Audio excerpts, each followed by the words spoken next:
أعوذ بالله السميع العليم من الشيطان الرجيم. بسم الله الرحمن الرحيم. الحمد لله رب العالمين والصلاة والسلام على أشرف الأنبياء والمرسلين سيدنا مولانا محمد وعلى آله وأصحابه وذريته أجمعين. وبعد اشرح لي صدري ويسر لي أمري واحلل عقدة من لساني يفقهوا قولي. سبحانك لا علم لنا إلا ما علمتنا إنك أنت العليم الحكيم وتب علينا إنك أنت التواب الرحيم.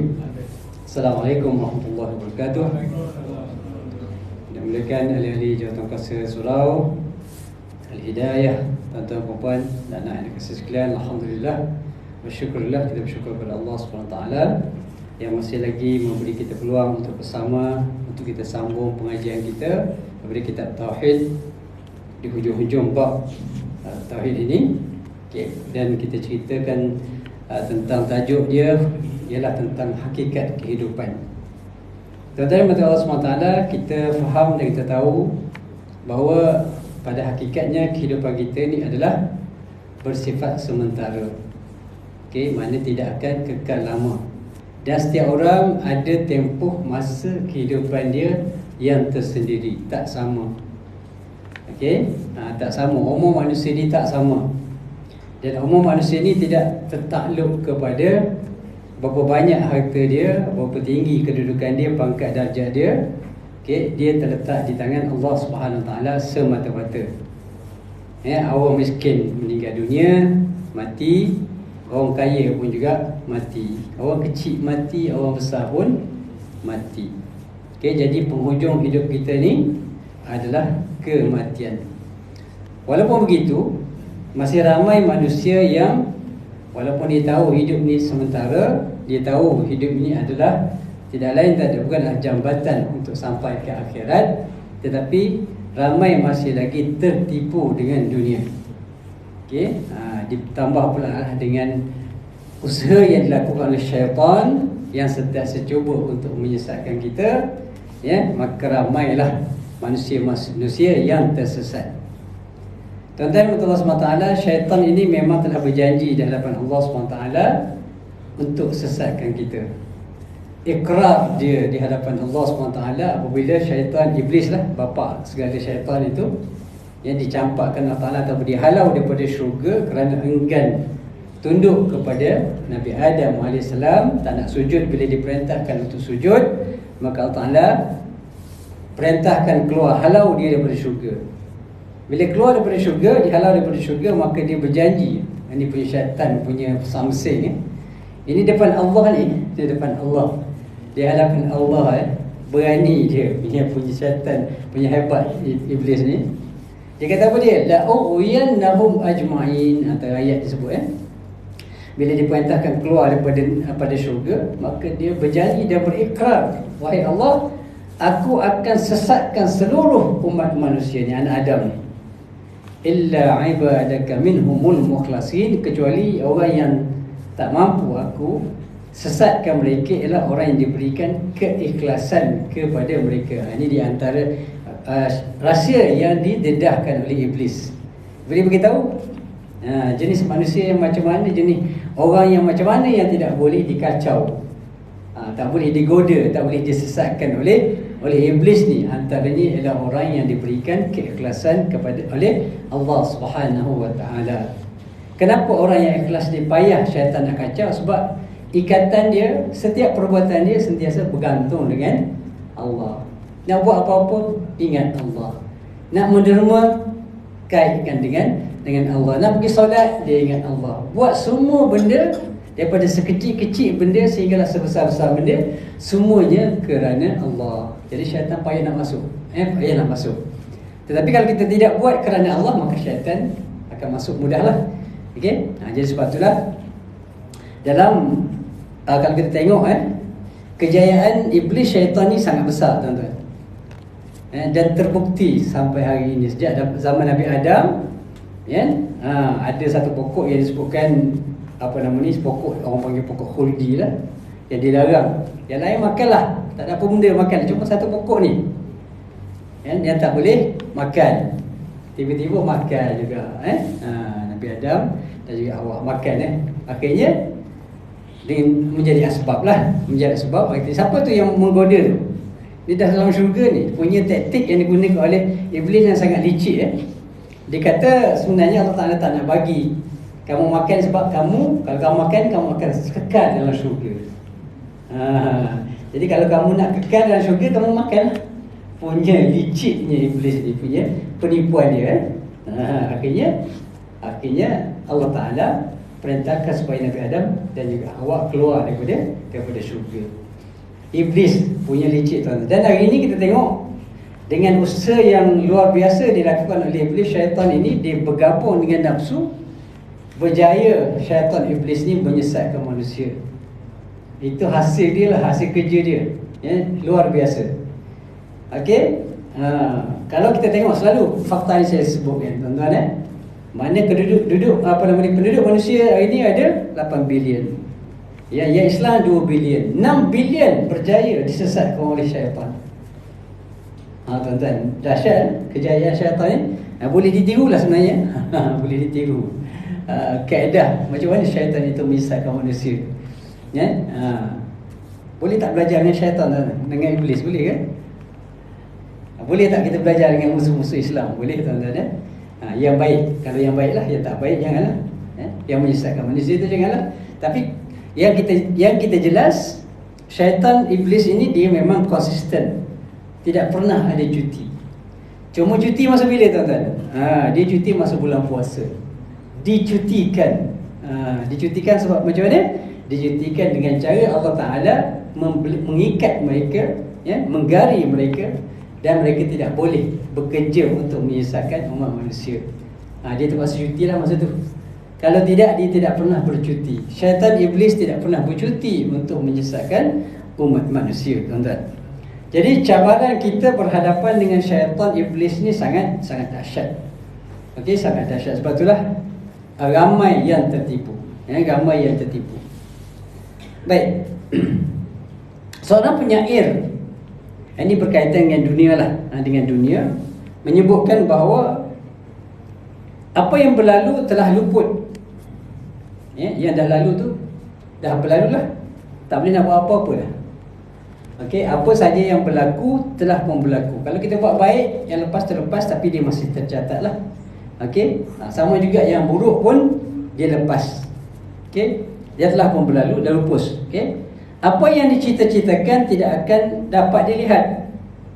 Dia kita cita-cita nak jadi kaya. Dah kaya belum? Belum. Jadi tak dapat dilihat benda tu. Okey, yang kamu ada hanyalah masa kamu berada padanya. Artinya yang kita ada sekarang ni, masa sekarang ni. Masihlah kalau kita nak beramal, masihlah kita nak tambah amal ibadat kita, nak bertaubat, nak mengisahkan diri, masa ni lah. Inilah masa yang kita ada sebenarnya. Bukan masa yang lepas, bukan masa yang akan datang, tapi sekarang.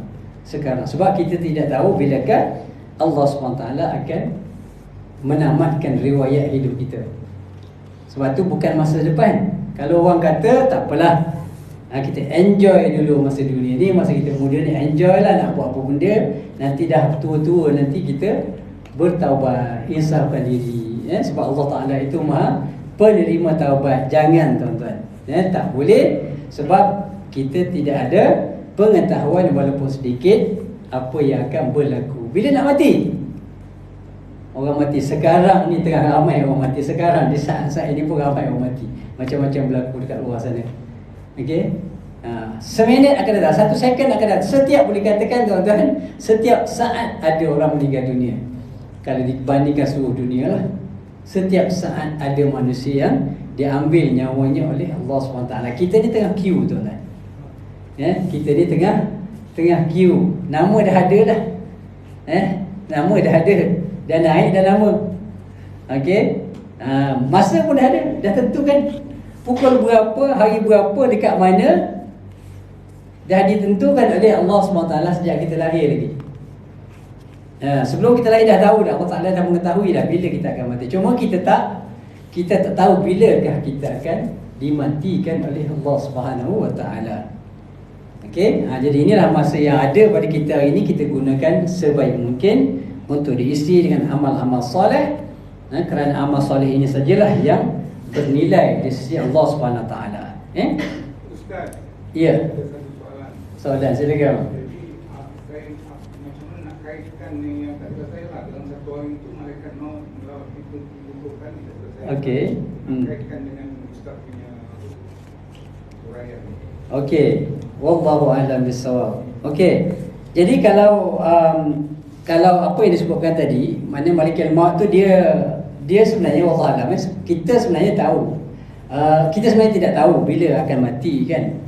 Cuma disebutkan itu bagi saya dia adalah merupakan satu peringatan daripada Nabi sallallahu alaihi wasallam supaya kita tidak terlalai dan tercuai daripada mengingati kematian. Dan sebab itulah disebutkan juga dalam hadis bahawa orang yang bijak tu antaranya al-kayyisu man dada nafsahu wa dzakara al-maut. Sallallahu alaihi wasallam, orang yang bijak itulah orang yang sentiasa mengingati hari kematian dia.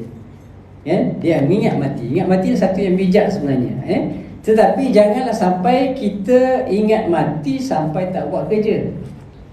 Takut macam tu juga. Macam orang dulu-dulu pernah kita dengar tahun 2023 akan kiamat contohnya. Ada orang hebah-hebahkan benda tu, wawahkan benda tu, sehingga kan ada orang tak nak kerja dah. Buat apa kerja nak kiamat dah? Ini salah faham. Ini salah faham tentang kefahaman tentang akhirat. Salah kan? Salah kita buat satu benda sehingga mana tujuan untuk akhirat sampai kita tinggal dunia, salah. Sebab Nabi SAW pernah bersabda yang bermaksud, kalau sekiranya kamu melihat kiamat itu berlaku, contohnya, dan kamu sedang menanam satu pokok, maka teruskan kamu menanamnya. Untuk apa tu? Untuk makan lagi tak sempat nak kiamat dah. Tapi Nabi kata tanam. Sebab apa? Setiap kebaikan itu akan dihisap, dihitung di hari akhirat. Jadi hadis yang disebutkan tadi itu bagi saya dia adalah satu peringatan kepada kita bahawa kita jangan jangan cuai, jangan lalai bahawa kematian kita boleh datang bila-bila masa. Wallahu a'lam. Ya. Kita ada doa yang untuk panjang umur. Ya. Padahal umur kita ni dah tetap dah. Okey. Kenapa ada doa tu? Untuk panjangkan umur Allah, matawil a'mar. Ya. Panjangkan umur tu. Kenapa? Ya. Baik, wallahu a'lam bissawab. Okey. Dalam satu hadis Nabi kata la yuraddul qada illa bid-du'a. Okey. Satu qada ni ketetapan Allah, ketentuan Allah Taala ini tidak boleh berubah kecuali dengan kematian. Okey. Maksudnya doa kita boleh, tapi dia gini. Doa panjang umur boleh dan Allah Taala berhak menukar. Walaupun contohnya dah tertulis sekian-sekian, tapi Allah boleh tukar. Boleh tukar. Itu hak mutlak Allah Subhanahu Wa Taala dengan sebab doa. Sebab tu Nabi kata satu qada ketetapan Allah Taala itu boleh tidak akan bertukar kecuali dengan doa. Sepatutnya kita kena accident, contoh, kita doa semua, ya Allah tu jauhkanlah aku daripada kena accident. Allah Taala boleh. Sebab yang tertulis siapa yang tulis? Allah Taala yang tulis kan. Dan Allah Taala juga boleh mengubah. Dan Nabi kata dalam hadis yang jelas, hadis yang sahih, bahawa tidak akan boleh bertukar sesuatu ketetapan Allah Ta'ala itu kecuali dengan doa. Artinya boleh berubah. Kalau tidak, buat apa kita doa? Ya? Buat apa doa lagi? Dan semua tetap. Kenapa kita minta panjang umur? Kenapa minta murah rezeki? Kenapa minta Allah Ta'ala bagi hidayah? Kenapa Allahumma tsabbitna ala din? Kenapa Allah tetapkan jiwa hati aku dalam keimanan? Kalau dah semua tertulis, Okey. Maknanya memang tertulis tu Allah Ta'ala Maha mengetahui. Itu kita dah bincang sebelum ni. Maknanya tertulis tu maksudnya Allah Ta'ala Maha mengetahui apa yang akan berlaku, dan bukan Allah Ta'ala memaksa kita buat. Tak, Allah Ta'ala Maha mengetahui. Asas kata ni sefulan akan buat benda ni, Allah Ta'ala Maha mengetahui. Tapi semuanya adalah pilihan kita. Kita yang memilih nak buat benda amal soleh ataupun nak buat amal yang tidak soleh. Itu pilihan kita. Cuma jangan minta, ya Allah janganlah engkau matikan aku selama-lamanya. Itu tak boleh. Itu tak boleh. Dia ada qada ni, ada qada dia sebutkan qada yang boleh berubah, ada qada yang tak boleh berubah. Tak boleh lah.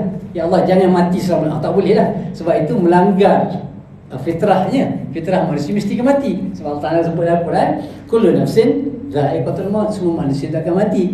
Tapi janganlah minta sampai tak mati, tak nak mati. Tak boleh ya. Tapi minta panjang umur boleh? Minta panjang umur boleh. Itu dia. Allah Amin. Baik tuan-tuan. Jadi apa yang bernilai adalah amal soleh kita. Itu saja yang bernilai di sisi Allah SWT. Jadi kita faham bahawa dunia ini sementara, semuanya akan tinggal. Harta banyak mana pun kita tinggal, segala-galanya kita tinggal, kecuali amal-amal soleh yang kita lakukan di atas dunia ini lah. Itu sajalah yang bernilai di sisi Allah SWT. Berapa tahun kita diberubah? Terpulang. Ada orang yang panjang umurnya, alhamdulillah. Ada sampai 100 tahun, alhamdulillah. Amal soleh. Ada orang umur 100 tahun tapi semuanya tak soleh-soleh belaka. Ada macam tu. So manusia ni berbagai-bagai. Okay? Jadi orang yang bijak adalah orang yang menggunakan kehidupan dia untuk beramal, bukan saja di dunia tapi juga di akhirat. Sebab dia kena balance. Kehidupan kita ni adalah yang terbaik adalah pertengahan. Pertengahan itu masih tidak ekstrim. Khairul umuri awsatuha atau kama qala sallallahu alaihi wasallam. Nabi kata sebaik-baik perkara itu adalah pertengahan. Pertengahan bukan bermaksud main-main atau buat lebih-lebih kurang. Tetapi dia seimbang antara dunia dan akhirat. Salah kalau kita bekerja betul keseluruh untuk dunia tanpa menghirau halal haram, salah untuk dunia. Tapi salah tak bekerja? Saya kata tak salah, asalkan dia balance. Buat kerja dunia tapi dalam masa yang sama tak lupa akhirat. Solat dikerjakan, tidak terlibat dengan benda-benda haram. Okey, cari kekayaan boleh, tunaikan zakat boleh dapat harta, tidak ada masalah. Begitu juga tidak boleh ekstrim terlalu amal-amal akhirat, walaupun amal akhirat itu bagus. Dia kena balance. Yang buat setelah tahajud malam-malam, setiap malam sampai tak tidur malam, besok tak pergi kerja, ataupun pergi besok kerja tidur. Betul? Tak betul dalam seluruh syarak. Dia kena balance. Okay, nak bangun malam bagus. Nabi ajar dia 2/3 malam, itu yang terbaik. Pukul 4, pukul 5, pukul 5 sekarang pukul 6 boleh salat tahajud lagi. Pukul 6 14 subuh. Mana sempat lagi salat tahajud pukul 6 contoh je kan. Boleh pukul 5.30 bangun tahajud cukup. Besok boleh pergi bekerja macam biasa. Okay, itu Islam mengajar kita supaya kita tidak ekstrim dalam apa saja perkara yang kita lakukan walaupun benda tu baik. Okey, itu dia punya konsep dia. Selepas itu semua hakikat kehidupan kamu dan generasi kamu akan tersingkap, bahkan kamu akan mendapati sejelas dalam seluruh kehidupan manusia. Jadi kita tengoklah ke mana penghujung setiap manusia itu, seperti mana kita jelaskan, dia berbeza-beza. Ada orang dalam perut, ada manusia belum lahir, terus tak beri peluang untuk hidup langsung. Ada yang mana yang mengandung, contohnya janin mengandung, tak sempat ditiupkan roh, dah gugur. Ada yang baru masuk roh, bergerak-gerak, meninggal dunia, Allah Ta'ala tarik nyawanya. Ada yang lahir meninggal, ada yang mustahil, sampailah umur kita sampai ratusan tahun pun ada. Itulah apa yang kita lihat hari ini. Benda itu berlaku di hadapan mata kita. Tak ada manusia yang kekal selama-lamanya. Tidak ada yang kekal. Mak ayah kita mungkin ada yang meninggal, atuk kita, atuk-atuk yang atas-atas lagi lah, dah lama dah meninggal. Itu proses yang kita lihat berlaku di hadapan kita, yang sepatutnya dijadikan pengajaran kepada kita. Kita ni tunggu masa macam saya sebut tadi lah. Kita tengah queue je, tak tahu nak panggil nombor, ting naik nama. Wassalam, Assalamualaikum, okay, selamat tinggal. Kita tak tahu, kita menunggu masa je sebenarnya. Bila lah giliran kita akan sampai. Jadi kita tak boleh orang kata cuai dan lalai dalam kita bersiap siaga dalam menghadapi kehidupan yang kekal abadi di akhirat nanti. Namun begitu sekiranya kehidupan dunia akan binasa dan tidak kekal, mengapa pandangan hati kita seolah-olah merasakan ia kekal abadi? Ini satu persoalan yang kena kita jawab sama-sama. Kita tahu tak hidup sementara? Tahu? Kita tahu bahawa kita akan mati? Tahu? Kita tahu tak nanti kita akan masuk syurga atau neraka? Tahu? Tapi kenapa secara hakikatnya kita hari ini, amalan harian kita hari ini, kebanyakannya lebih cenderung kepada dunia. Walaupun kita tahu akhirat, akhirat kekal abadi. Akhirat itu kalau masuk syurga nikmatnya subhanallah sangat luar biasa. Tapi masih lagi amal kita tak sama dengan keyakinan kita. Kenapa? Ini satu soalan yang sangat saya orang kata menusuk jiwa lah.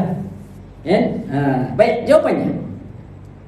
Bagi orang yang mendapat petunjuk daripada pencipta kehidupan ini, jawapannya adalah mudah dan senang. Allah Ta'ala telah menghiasi akhirat dan menjadikan manusia tertarik pada keimanan dan petunjuk ke arah kebenaran. Itu satu.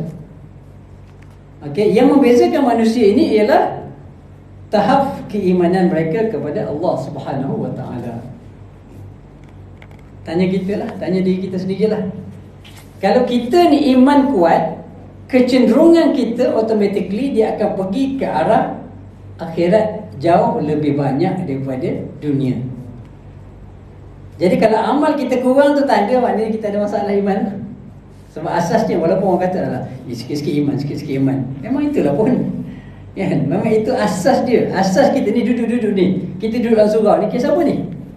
Kisah ada iman lah ni. Jadi adakah orang yang tak datang surau tidak beriman? Beriman lah. Tapi tahap-tahap tertentu lah. Tahap kita alhamdulillah tinggi sikit lah. Harapnya kekal lah. Sebab dia memang bergantung. Tidak orang yang tak pergi surau, dia tak boleh kata dia lebih kuat imannya daripada orang pergi surau. Secara umum begitu. Sebab iman ni banyak dia punya level dia, dan banyak skop dia punya faktor-faktor yang menguatkan dia. Ada orang sangat kuat imannya dari satu sudut, tapi sudut lain dia tak kuat.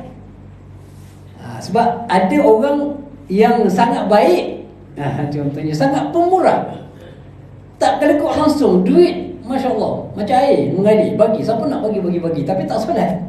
Boleh berlaku. Sebab sedekah tu iman dia sangat kuat. Ada juga orang yang solat, tengah bersemangat dia. Tengah semangat, ada isyarat. Okey, kita slow down sikit, kita tutup. Yang bahagian ni. Jadi iman itu dia tidak sama, maknanya iman dia tak komplit. Ada orang yang sangat baik dari satu sudut, tapi dia tidak baik dari sudut-sudut yang lain. Jadi kita harapkan apa yang Allah Ta'ala berikan kepada kita ni, Allah Ta'ala tambah lagi lah.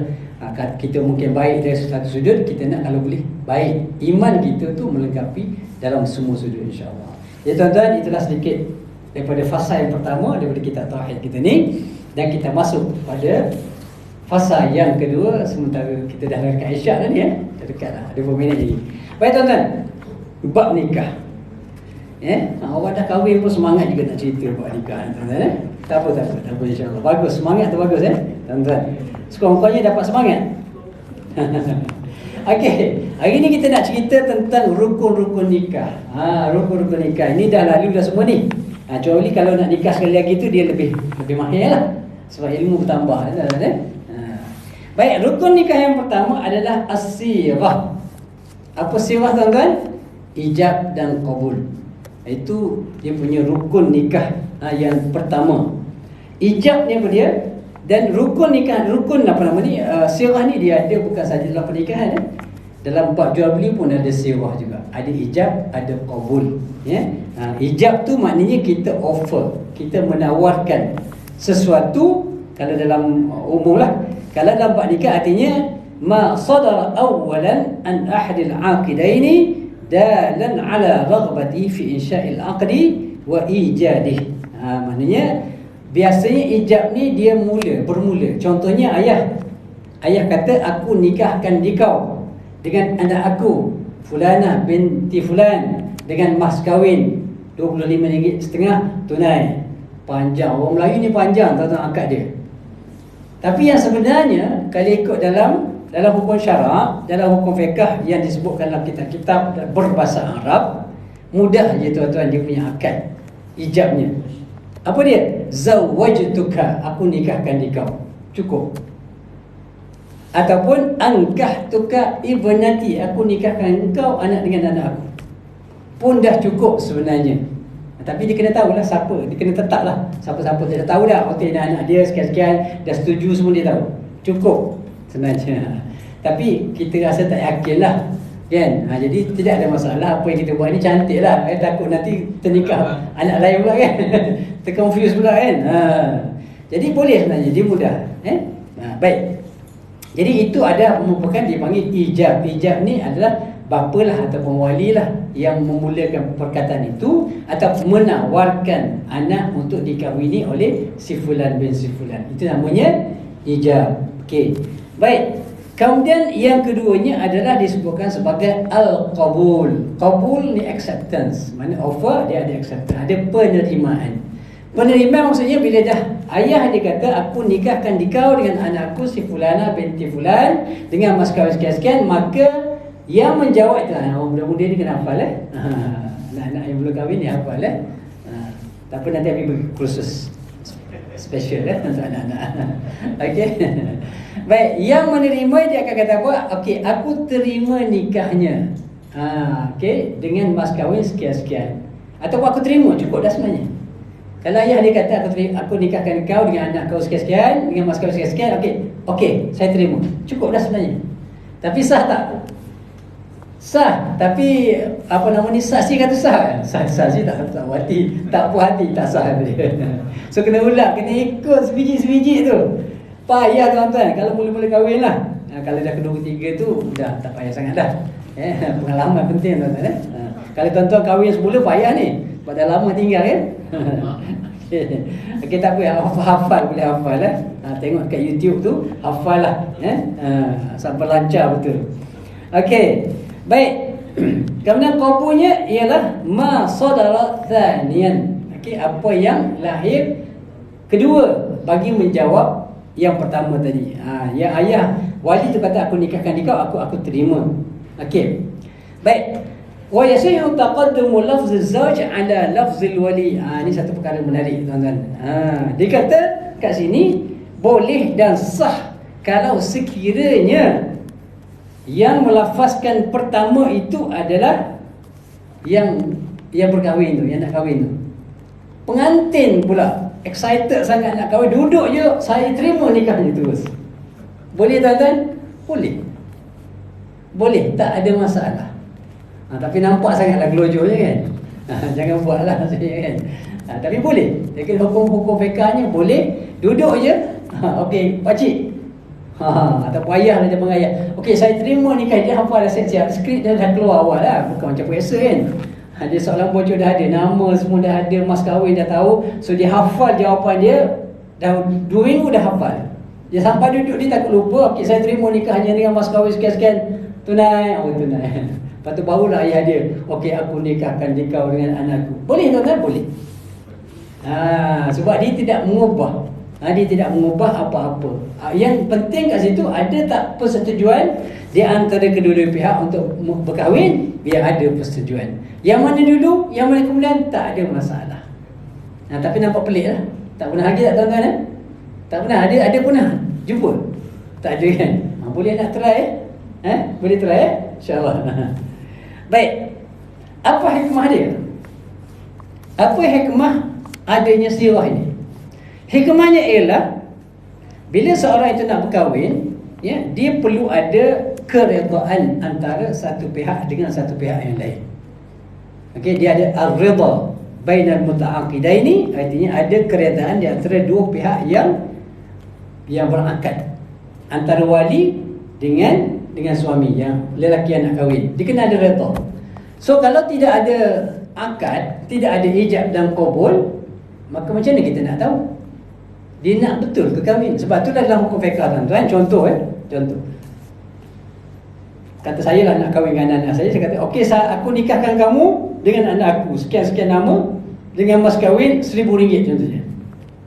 Tapi yang lelaki tu kata alamak murahnya RM1,000 je.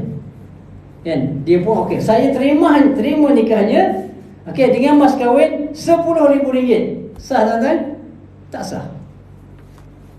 Tak sah. Kalau kita logik, kenapa tak sah pula? Dia offer lebih banyak, lagi baguslah. Tak sah tuan-tuan. Sebab apa tak sah? Sebab itu boleh menjadi satu bentuk keraguan. Mungkin dia nak main-main, mungkin dia tak nak dah kahwin, maka dia buat main-main. Kalau nak betul, dia beritahu lah. Berbincang dulu. Contoh je dengan wali, okey, pakcik saya rasa RM1,000 ni murah sangat, saya bagi RM10,000. Pakcik sebut dalam akad RM10,000. Boleh? Boleh. Okey, tak apa. Kalau macam tu, pakcik buat, okey, saya nikahkan anak saya, si Fulana binti Fulan, dengan mas kahwin RM10,000. Tapi ni tiba-tiba dia sendiri tukar, nak kahwin, excited sangat mungkin, dia kata murah sangat. Tak boleh tuan-tuan. Sebab dalam bab nikah ni dia kena tidak ada langsung keraguan. Mesti jelas betul-betul. Kalau kata RM1,000, jawab RM1,000. Kalau nak, boleh bincang sebelum tu. Kalau dah tambah lah, sebagai contoh. Dan dalam hukum syarak juga, mengikut fuqaha, boleh menggunakan berbagai-bagai kaedah untuk menerima, untuk ijab lah, untuk qabul ni boleh. Kalau dalam bahasa Arabnya, aku terima, aku haruskan, aku bersetuju, aku redha, aku nak, boleh berlaku. Jadi tidak semestinya aku terima nikahnya, aku setuju dengan jumlah itu, ataupun setuju dengan akad situ, boleh. Kalau ikut dalam hukum syarak. Baik. Jadi kalau ikutkan dalam ittifaq ulama, okey, dalam kalau ikut mazhab Syafi'i, tidak boleh menggunakan lafaz selain daripada nikah ataupun zawaj ataupun kalimah-kalimah yang biasa digunakan oleh maknanya orang tempatan lah. Kalau kita orang Melayu, biasa kita aku kahwinkan nikah, boleh tak? Boleh. Sebab bahasa tu tak ada, kahwin tu tak, orang biasa memang kalau nak pergi mana majlis kahwin, orang tak fikirlah kahwin pokok, orang pakai apa dah, orang main kahwin orang lah tu. Maknanya kalau kita kata, kalau bapa tu kata aku kahwinkan kamu dengan anak aku, boleh, tidak ada masalah. Atau kalau tak sebut aku nikahkan nikah pun tak apa. Okey, boleh, tidak ada masalah walaupun menggunakan kalimah selain dari kalimah Arab. Okey, tetapi mesti menggunakan kalimah yang jelas. Maksudnya jelas itu dia tidak boleh guna kalimah-kalimah yang ada kemungkinan dia bermaksud benda lain. Walaupun begitu, dari sudut pandangan ulama-ulama lain, tidak ada masalah walaupun tidak menggunakan kalimah az-zawaj, nikah ataupun kahwin, boleh guna. Okey, ada ulama menyebutkan bahawa kalau sekiranya disebutkan, okey, aku berikan pemilikan anak aku ni kepada kamu dengan mas kahwin sekian, boleh. Ada sudut pandangan ulama-ulama selain daripada Syafi'i, ataupun aku hibahkan anak aku pun boleh mengikut mazhab lain selain daripada Syafi'i. Maknanya aku hibahkan anak aku kepada kamu dengan, tapi dia sebut mas kahwin, dia sebutkan mas kahwin tapi dia sebut hibah, dia tidak nikah, pun boleh. Dia sebut selain pada mazhab Syafi'i. Okey, jadi itu syarat yang pertama. Okey, dan syarat pada sirah tadi kita dah sebut, mestilah tawafuq bainal ijab wal qabul, mesti ada persamaan, dia kena sama. Kalau kata ijab, kalau kata RM10,000, RM10,000 lah jawapan dia.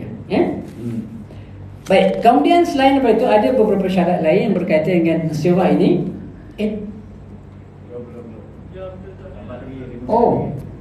Tak pukul 3 lagi lah.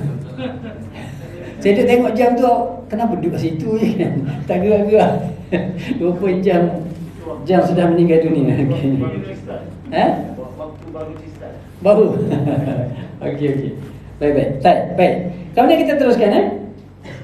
Kemudian al-ittisal wal muwalah bainal ijab wal qabul. Ini syarat di antara syarat dalam sirah. Syarat ijab qabul ni di antaranya ialah mesti ada al-muwalah, berturut-turut di antara ijab dan qabul.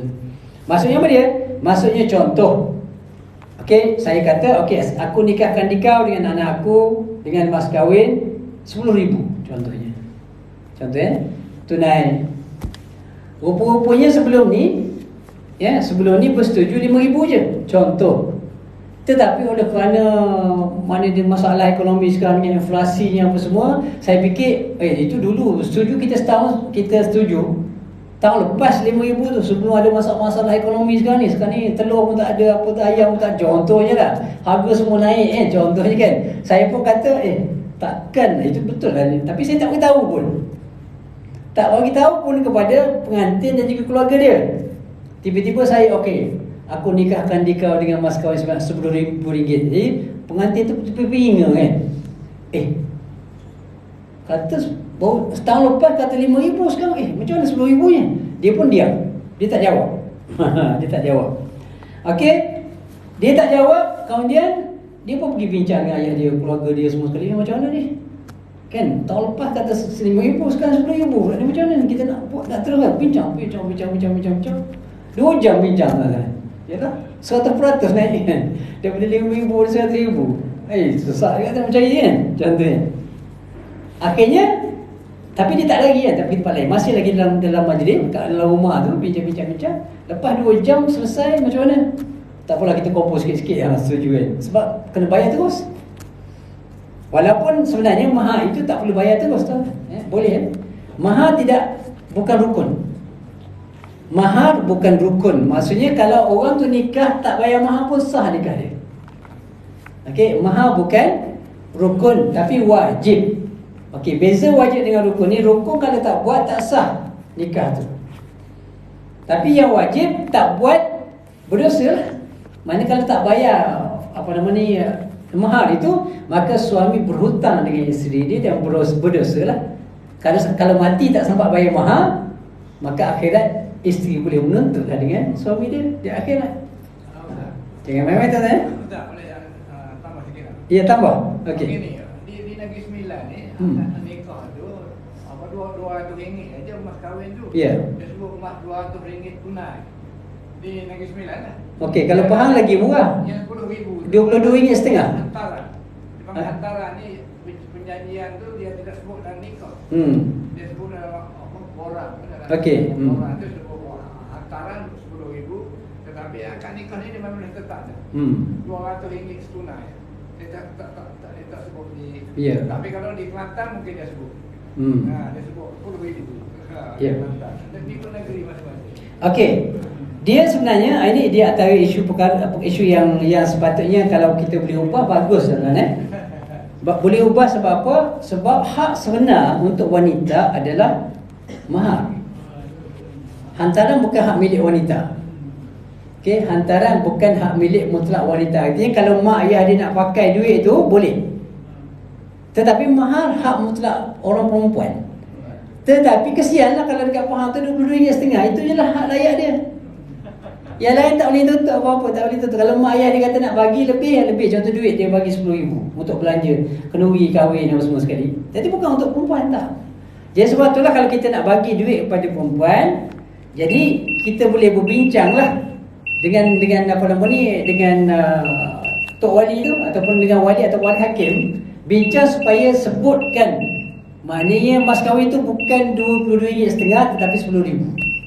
Dan barulah dia akan menjadi hak milik perempuan itu. Kalau dia tak sebut, layaklah perempuan itu dapat RM22.5. Happy lah RM22.5 pun tak apalah. Kan? Sebab lepas tu mungkin suami dia akan bagilah duit itu lepas tu kan. Jadi itulah sedikit sebanyak perbincangan kita. Waktu Syak pun dah masuk tuan-tuan. Kita bincang bab nikah ni seronok tuan-tuan. Kita bincang bab nikah walaupun dah menikah Okey, boleh kan? Okey, boleh. Okey, silakan. Kalau lima tu dulu macam Ustaz cakap tadi. Dia boleh hutang ke? Boleh hutang, memang boleh hutang. Sebab dia tidak rukun. Sebab dia bukan rukun. Boleh hutang. Tetapi dia kena bayarlah. Dia khususnya kena bayar bila berlakunya persetubuhan. Maka wajib bayar masa tu. Okey, tetapi kalau dia tak bayar, sah tak? Nikah boleh sah. Tak haram. Maknanya hubungan mereka tidak haram, sah sebagai suami isteri walaupun tak bayar mahar dia, sebab dia bukan rukun. Okey, bukan rukun. Jadi kalau nak berhutang dulu pun tak ada masalah tuan-tuan. Okey. Baik tuan-tuan, itu sajalah untuk perkongsian untuk malam ni. Mudah-mudahan ada kebaikannya. Baik daripada Allah SWT yang Maha Kurang tak maaf banyak. Aku qauli hadza wa astaghfirullahi wa lakum. Wassalamualaikum warahmatullahi wabarakatuh.